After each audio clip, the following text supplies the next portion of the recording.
नमस्कार, आप देख रहे हैं डीसी न्यूज इंडिया और मैं हूं आपके साथ संजय मिश्रा। एक नजर अब तक की 5 बड़ी खबरों पर। भारतीय जनता पार्टी के मुंबई प्रदेश अध्यक्ष आशीष शेलार ने नवाब मलिक को लेकर नाराजगी जताई है।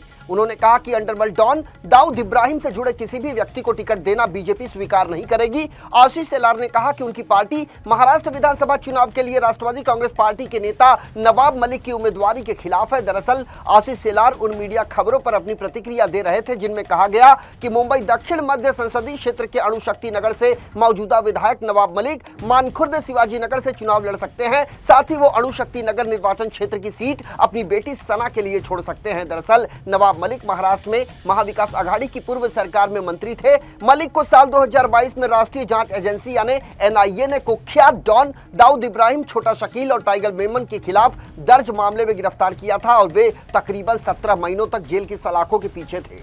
पत्रकार ज्योतिर्मय डे हत्याकांड में तिहाड़ जेल में सजा काट रहे कुख्यात अंडरवर्ल्ड सरगना छोटा राजन उर्फ राजेंद्र सदाशिव निखालजे को बॉम्बे हाईकोर्ट से बड़ी राहत मिली है। दरअसल साल 2001 में दक्षिण मुंबई के होटल मालिक जय शेट्टी हत्याकांड में छोटा राजन को आजीवन कारावास की सजा सुनाई गई थी, लेकिन बॉम्बे हाईकोर्ट ने बुधवार को होटल व्यवसायी जय शेट्टी की हत्या के मामले में गैंगस्टर छोटा राजन की उम्र कैद की सजा पर रोक लगा दी। साथ ही साथ इस मामले में छोटा राजन को जमानत भी दे दी। जय शेट्टी हत्याकांड की जांच कर रहे पुलिस अधिकारी के अनुसार उन्हें जांच से यह पता चला था कि शेट्टी को छोटा राजन गिरोह के गुर्गे हेमंत पुजारी से वसूली का फोन आया था और पैसे न देने के कारण उसकी हत्या कर दी गई थी। फिलहाल छोटा राजन के जल्द ही जेल से रिहा होने की कोई संभावना नहीं है, क्योंकि वो विभिन्न शहरों में कई अन्य मामलों में मुकदमे का सामना कर रहा है। जानकारी के मुताबिक छोटा राजन 2 मामलों में उम्र कैद की सजा काट रहा है, जिसमें साल 2011 में हुए पत्रकार जेडे हत्याकांड और साल 2001 में होटल कारोबारी जय शेट्टी हत्याकांड का मामला शामिल है। न्यायमूर्ति रेवती मोहिते ढेरे और न्यायमूर्ति पृथ्वीराज चौहान की खंडपीठ ने राजन को 1 लाख रुपए के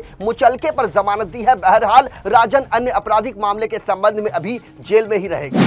देश की आर्थिक राजधानी मुंबई में अक्टूबर का महीना मई महीने की गर्मी की याद दिला रहा है। इसके पीछे का कारण जलवायु परिवर्तन बताया जा रहा है। इसी कड़ी में बांद्रा इलाके के कई निवासियों, कार्यकर्ताओं और अन्य क्षेत्रों के लोगों ने भी बृहन मुंबई महानगर पालिका को एक पत्र लिखा है। मनपा एच पश्चिम कार्यालय को उन्होंने उस पत्र को सौंपा है। इसके साथ ही कई लोगों ने एच वेस्ट वार्ड और गार्डन विभाग के संबंधित अधिकारियों को ईमेल भी किया है, जिसमें उन्होंने 17वीं शताब्दी के बनाए गए हेरिटेज बांद्रा फोर्ट के बगल में स्थित फोर्ट गार्डन को लेकर चिंता जाहिर की है। उनका कहना है कि बढ़ते कंक्रीटीकरण कार्य के चलते बांद्रा फोर्ट गार्डन में न सिर्फ हरियाली में कमी आई है, बल्कि पर्यावरण पर भी इसका विपरीत असर पड़ा है। तकरीबन 80 हस्ताक्षरकर्ताओं वाले उनके पत्र में शुरुआत में कहा गया कि कंक्रीटीकरण की वजह से गर्मी बढ़ गई है, जिससे उन नागरिकों के लिए मुश्किलें पैदा हो गई है जो कभी इस ठंडे और छायादार गार्डन में अक्सर आया करते थे। दरअसल हाल ही में अक्टूबर के पहले सप्ताह में सीमित समय के साथ गार्डन को जनता के लिए खोला गया था। बांद्रा पश्चिम के रहवासियों का कहना है कि हम गार्डन में हरियाली और कंक्रीटीकरण के काम में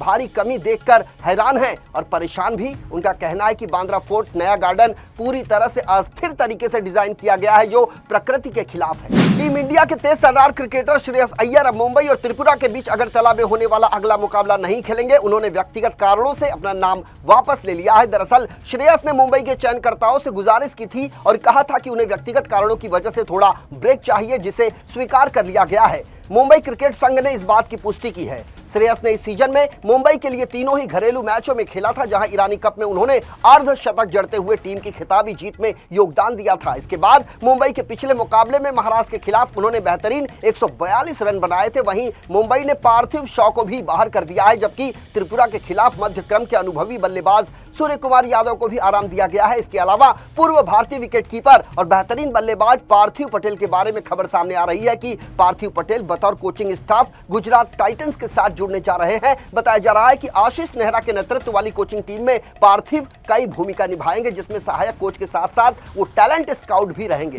दीपावली से पहले सुरक्षा के मद्देनजर मुंबई पुलिस ने कड़े इंतजाम करने शुरू कर दिए हैं। इसी क्रम में शहर में कंदील उड़ाने और बेचने पर मुंबई पुलिस ने पूरी तरह से प्रतिबंध लगा दिया है। दरअसल दीपावली के लिए अब कुछ ही दिन शेष बचे हैं और कुछ ही दिनों में ये आने वाली है। ऐसे में लोगों ने अपनी तैयारियां शुरू कर दी है। लोगों ने बाजार से दिए, पटाखे और कंदील खरीदने भी शुरू कर दिए हैं। इसी के साथ साथ मुंबई पुलिस ने भी सुरक्षा की तैयारियां शुरू कर दी है। खबर के मुताबिक मुंबई पुलिस ने फिलहाल लालटेन उड़ाने और उसके खरीदने पर बैन लगा दिया है और शहर में यह बैन 23 अक्टूबर से 21 नवंबर तक जारी रहेगा। एक रिपोर्ट के मुताबिक पुलिस ने सुरक्षा को लेकर यह आदेश जारी किया है और भारतीय नागरिक सुरक्षा संहिता की धारा 163 के तहत यह फैसला लिया गया है। इस आदेश के अनुसार असामाजिक तत्वों की गतिविधियों को रोकने के लिए और जनता की सुरक्षा को ध्यान में रखते हुए स्काई लालटेन को बेचने, स्टोर करने और उड़ाने पर प्रतिबंध लगाया गया है। पुलिस के अनुसार कंदील से लोगों की जान को गंभीर खतरा हो सकता है और सार्वजनिक संपत्तियों को भी नुकसान पहुंच सकता है। दरअसल साल 2015 में उड़ते एक स्काई लैंटर्न के कारण 36 मंजिला इमारत में आग लग गई थी। ऐसे में दीपावली के बीच इस तरह की घटनाओं को रोकने के लिए मुंबई पुलिस ने यह बड़ा फैसला किया है। आचार्य चाणक्य ने कहा है कि प्रेम और छल दोनों ही जीवन के महत्वपूर्ण पहलू हैं, लेकिन इनका सावधानी से उपयोग करना चाहिए। प्रेम में अंधा होना नुकसानदायक हो सकता है। चाणक्य कहते हैं कि व्यक्ति को प्रेम करते समय भी बुद्धिमानी से काम लेना चाहिए ताकि कोई उसका लाभ न उठा सके। जहां तक छल की बात है, चाणक्य इसे आवश्यक मानते हैं, विशेष रूप से राजनीति और शत्रु से निपटने में।